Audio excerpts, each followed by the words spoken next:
I was 17 the night everything shattered. I still remember the thunder in my father's voice as he jabbed his finger toward the door. "Get out. You've disgraced this family. Don't ever come back." The words hit like a punch to the ribs, and I stood there breathless, bag in hand, while my mother silent. Tear-streaked refused to even meet my eyes. My sin? I got my high school girlfriend Lily pregnant. We'd been together for 2 years.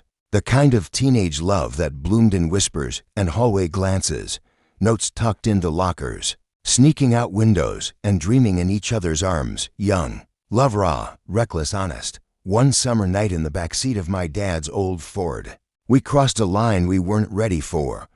But when the test came back positive, we didn't run. We didn't hide. We looked at each other and said, "We'll figure it out." Lily's parents cast her out too, branding her future ruined, her choices shameful. We were both orphaned by our families, clutching each other like lifelines as the world pushed us into the cold. That night, we scraped together what little we had, $50, and shaking hands and checked into a dingy motel room with a flickering neon sign. There, with nothing but our vows and a growing child in her belly, we promised we would build a life together. 2 weeks later, we married in secret. No white dress, no music, just a justice of the peace, trembling hands, and vows spoken through tears and resolve. We named our son Aden, and from the moment he arrived, crying and perfect, he became my whole world. I worked 2 jobs flipping pancakes in the mornings, stocking shelves at night. Lily babysat, took online classes when Aden napped, and hand-stitched clothes from thrift store scraps to sell online. We built a home from scratch, not polished or perfect, but held together with love, sweat, and sleepless nights. For 8 long years, we heard nothing from my parents. No calls, no apologies, not even a pity Merry Christmas, just silence, a void where their love used to be. I told myself I didn't care anymore, that I didn't need them, that we were better off, and I believed it until last Saturday. Lily was out shopping. Aden was on the couch, controller in hand, focused on some pixelated battle. I was in the kitchen, making grilled cheese, when I heard a knock. I opened the door and froze. There they were, my mother and father standing stiff on the porch, looking like ghosts from a life I had buried. My father's hair had thinned and grayed. My mother looked fragile, pale, their expressions unreadable. "Can we come in?" my mother asked, her voice brittle. I didn't answer. I stepped aside. They walked in slowly, eyes sweeping across our small, lived-in space. The toys on the floor, crayon drawings taped to the fridge, baby photos lining the hallway. Then Aden appeared, barefoot, curious. He paused when he saw them. They stared, and everything about their faces changed. My mother clutched my father's arm. His mouth opened as if he'd forgotten how to breathe. What is this?" my father muttered, more to himself than anyone. It hit me then. They hadn't come to say they were sorry. They hadn't returned to make peace or meet their grandson out of love. No, they had seen something, learned something that changed everything. Something they thought they could still salvage. Aden, polite as ever, blinked up at them. "Hi, who are you?" Before my mother could speak, I cut in. "Old family friends, just stopping by." Aden nodded and disappeared back into his room. The door clicked shut. Then the masks fell. "That boy," my father whispered.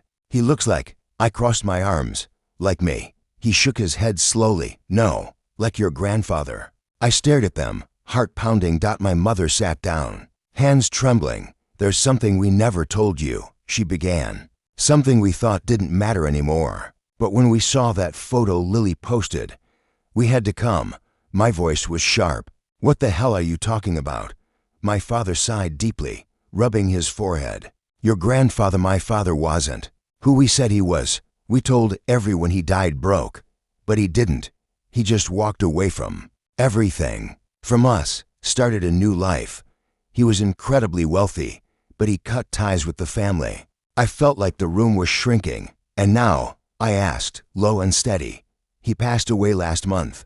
My mother said softly, "No spouse, no children, no heirs, except there's a will and a DNA clause. Aden is the only living descendant with a verified match." My heart stuttered. "You're saying everything, his entire estate, goes to Aden?" My father nodded. It's all in the will, property, trusts, millions. But the trustees need the legal guardian to help manage the estate until he comes of age. There it was, the truth beneath the sudden reunion. They hadn't come back out of love or regret. They had returned for a piece of the legacy they once discarded. I stared them down, the weight of every silent Christmas, an ignored birthday pressing against my chest. You disowned me. I said quietly, you spit on the family I built, and now you want a cut of what belongs to my son. My mother's eyes filled with tears. Please, just think about it. I said, my voice cold. In fact, I've already made plans. Hope flickered across her face. You'll help us? I leaned in. No, I'll make sure you never see a single cent. When they left, the house still carried the scent of desperation. I sat for hours at the dining table, staring into a cup of cold coffee, while Aiden played in the next room, unaware of the inheritance and vultures circling his future. But I was no longer the scared kid they'd abandoned. I'd learned to fight, to protect, and now I would armor my son with the law. The next morning, I met with Elena Foster, my attorney for 3 years, razor-sharp and fiercely loyal. I handed her every document they'd given me, the will, the estate filings, the paternity confirmations. She flipped through them with raised eyebrows. They really think they can get guardianship over a minor heir. They're drunk on audacity. I replied, I want a legal fortress they can never breach, Elena. Got to work. A revocable trust under my name until Aiden turned 21. Every decision required my signature. Preemptive restraining orders filed. A public statement naming my parents as disinherited under the hostile intent clause. And a non-disclosure agreement airtight that they had to sign if they ever wanted to be near Aiden again. One violation, and they were cut out permanently. Then came the bait. I invited them to a meeting in a neutral office. Cameras, witnesses, transparency. They arrived awkwardly overdressed, my mother in gaudy pearls, my father in a stiff old blazer. I slid a folder across the table. Sign this, and you can attend Aiden's birthday next week.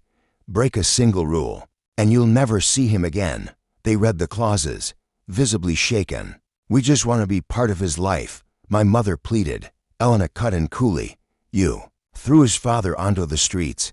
Now you want to ride the inheritance train. No, you don't get both. After a long pause, they signed.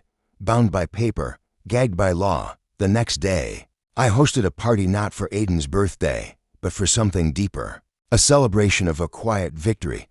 I had purchased the very home my parents kicked me out of. It had gone into foreclosure months ago. I restored it. Every wall repainted. Every broken thing rebuilt. Then I invited the mentors, the neighbors, the friends who supported us when my parents turned away. When my mother and father arrived, legally muzzled and masked with fake smiles, I handed Aiden the mic. He looked up at me, then out at the crowd. This is the house where my dad got kicked out, he said. But now, we live here. We won. The applause drowned out everything. My parents stood frozen in their shame. Later that night, after everyone left, I stood in the same living room where my father once screamed, "Get out."